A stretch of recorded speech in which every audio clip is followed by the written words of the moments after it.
जरा सी दिल में दे जगह तू, जरा सा अपना ले बना। चेतना एजुकेयर में आपका स्वागत है और मेरा नाम अखिल निखारे है।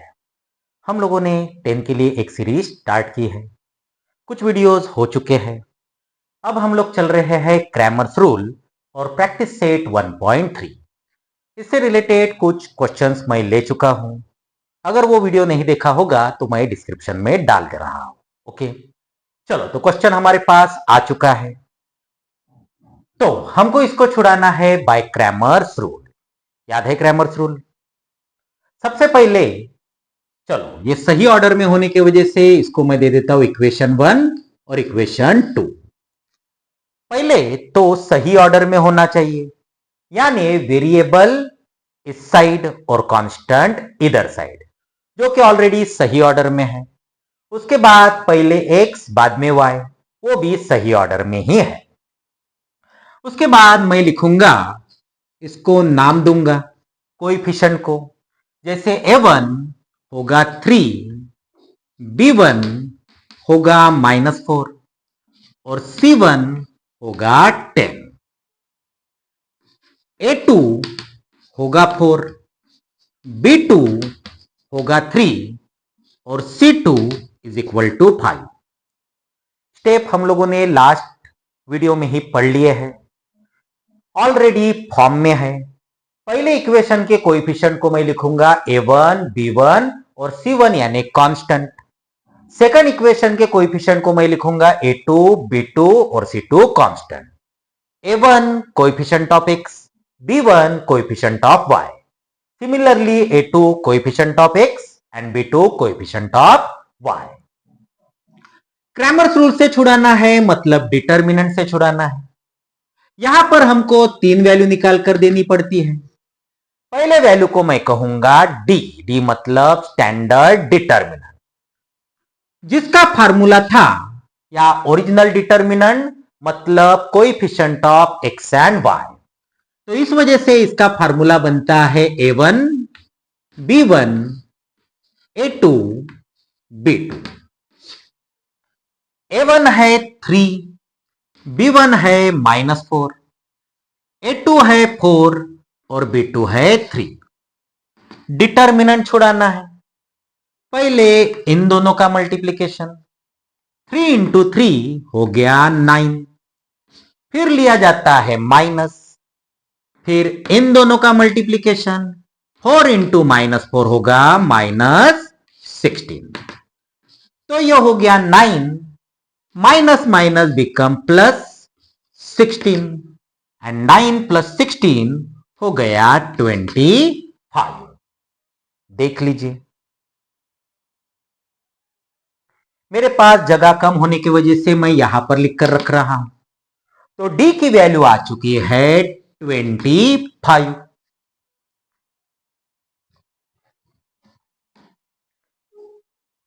और इसके बाद तो मैं मिटा रहा हूं।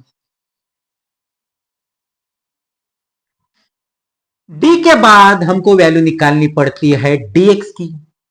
dx आल्सो डिटर्मिनेंट, लेकिन इस बार जो x के कोएफिशिएंट का कॉलम था वो रिप्लेस हो जाता है कांस्टेंट से, यानी यहां पर अब आएगा c1 एंड c2, लेकिन y के कोएफिशिएंट एज इट इज ही रहते हैं, यानी यहां पर रहेगा b1 एंड b2। बहुत ही सिंपल मेथड है, फार्मूला हो चुका है। तो c1 होगा 10, c2 हो गया 5, b1 है -4 एंड b2 है 3।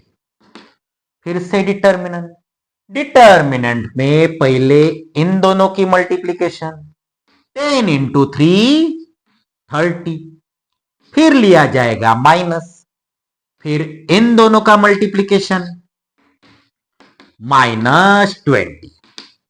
Now 30 minus minus plus 20, 30 plus 20 हो गया 50। तो dx की वैल्यू हो जाएगी 50। देख लीजिए, क्योंकि मैं तो अब मिटाने ही जा रहा हूं। नेक्स्ट वैल्यू निकालते हैं हम लोग dy। dy is again a determinant, लेकिन इस बार y का कॉलम, y के कोएफिशिएंट का कॉलम रिप्लेस होगा C1 एंड C2 से, जबकि x के कोएफिशिएंट का कॉलम एज इट इज रहेगा, यानी A1 A2। चलो वैल्यू पुट करो, 3 4 और C1 है 10 एंड C2 है 5। सिंपल डिटर्मिनेंट, पहले इनका मल्टीप्लिकेशन 15, फिर माइनस इनका मल्टीप्लिकेशन 40, 15 माइनस 40 माइनस 25, यानी dy की वैल्यू आ गई -25। जो भी वैल्यू निकाले है मैं वहां पर लिख चुका हूं, देख लीजिए, हो गया। क्योंकि इसके बाद तो हमको निकालना है सॉल्यूशन। सॉल्यूशन मतलब x और y की वैल्यू निकालना है। फार्मूले ऑलरेडी रेडी है। सो x होगा dx upon D, value put कीजिए। dx है 50 और d है 25। नाउ 50 अपॉन 25 हो गया 2। इन अ सिमिलर वे y भी निकालना है। y होगा dy अपॉन डी, dy आ चुका है -25 अपॉन d की वैल्यू है 25, जो कि होगा -1, यानी फाइनली सॉल्यूशन होगा x equal to 2, y is equal to -1। देख लीजिए। बढ़ते हैं नेक्स्ट क्वेश्चन की तरफ।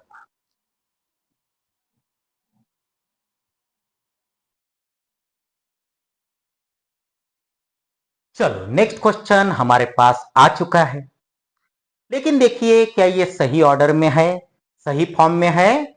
नहीं। कांस्टेंट हमेशा राइट हैंड साइड में होना चाहिए और x और y उधर शिफ्ट होने चाहिए। तो पहले इसको मैं प्रॉपरली अरेंज करूंगा। सो इक्वेशंस बिकम, तो पहला इक्वेशन होगा 4x प्लस 3y, ये कांस्टेंट इधर साइड शिफ्ट हो जाएगा, यानी कि 4। यह होगा मेरा इक्वेशन नंबर 1। सेकंड इक्वेशन भी देखिए, 8x इधर रहेगा, 8x नहीं 6x, हाँ ये -5y उधर शिफ्ट किया जाएगा, तो यह हो जाएगा +5y and that is equal to 8। यह होगा हमारा इक्वेशन नंबर 2। पहले हमको प्रॉपरली अरेंज करना है, उसके बाद हमको a1 b1 c1 लिखना है।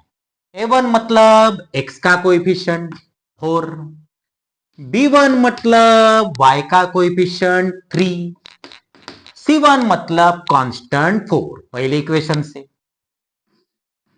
a2 मतलब 6, b2 मतलब 5 और c2 मतलब 8। तो पहले हमको अरेंज कर लेना है, उसके बाद तो कुछ भी नहीं, पहले निकालना है d। d का फार्मूला होगा a1 b1 a2 b2, मतलब determinant of coefficient of x and y, जिसको हम लोग ओरिजिनल डिटर्मिनेंट भी कहते हैं।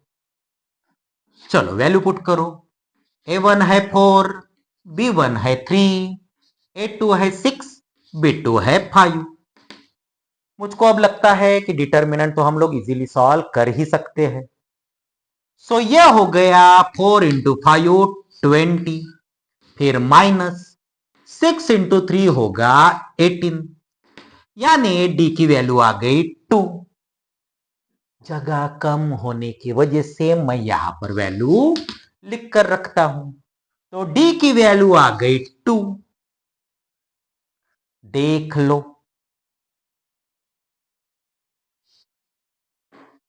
नेक्स्ट निकालना है dx। बताया है x का कॉलम रिप्लेस हो जाएगा c1 और c2 से, जबकि y का कॉलम एज इट इज रहेगा। चलो C1 4, C2 8, B1 3, B2 5। फिर से डिटर्मिनेंट 4 5 20, फिर माइनस 8 3 24, 20 माइनस 24, हाँ -4। तो dx हो गया -4। देख लीजिए, क्योंकि मैं मिटाने जा रहा हूं। नेक्स्ट है dy। dy मतलब y के कॉलम रिप्लेस हो जाएंगे कांस्टेंट से, यानी C1 C2, जबकि x का कॉलम एज इट इज रहेगा। चलो A1 4, A2 6 सारे नंबर ऑलरेडी लिखे हैं। C1 4, C2 8, 8 4 32 माइनस 24, तो ये आना चाहिए 8। देख लो, तो dy आ गया है 8। चेक कर लीजिए, हो गया। इसके बाद तो हमको सॉल्यूशन ही निकालना पड़ता है। सॉल्यूशन के भी फार्मूले बनाए गए। x is equal to dx upon D. क्या है dx? -4। क्या है d2? तो आंसर आ गया -2। y के लिए भी फार्मूला है dy अपॉन डी। dy है 8 और d है 2, यानी कि आंसर 4। सॉल्यूशन होगा x इक्वल टू -2 और y इज इक्वल टू 4। देख लीजिए, बहुत ही सिंपल टॉपिक है, इजी टॉपिक है। बढ़ते हैं नेक्स्ट क्वेश्चन के तरफ।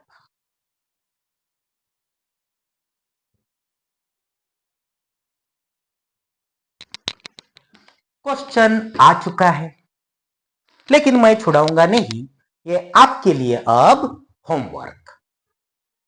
Very easy. अगर आपको हमारे वीडियोस अच्छे लग रहे हैं तो लाइक, शेयर और सब्सक्राइब कीजिए। ओके, मैं प्लेलिस्ट भी बना चुका हूं, आप लोग वीडियोस 1 बाय 1 देखिए। तो आज के लिए इतना ही, मिलते हैं नेक्स्ट वीडियोस में। Thank you.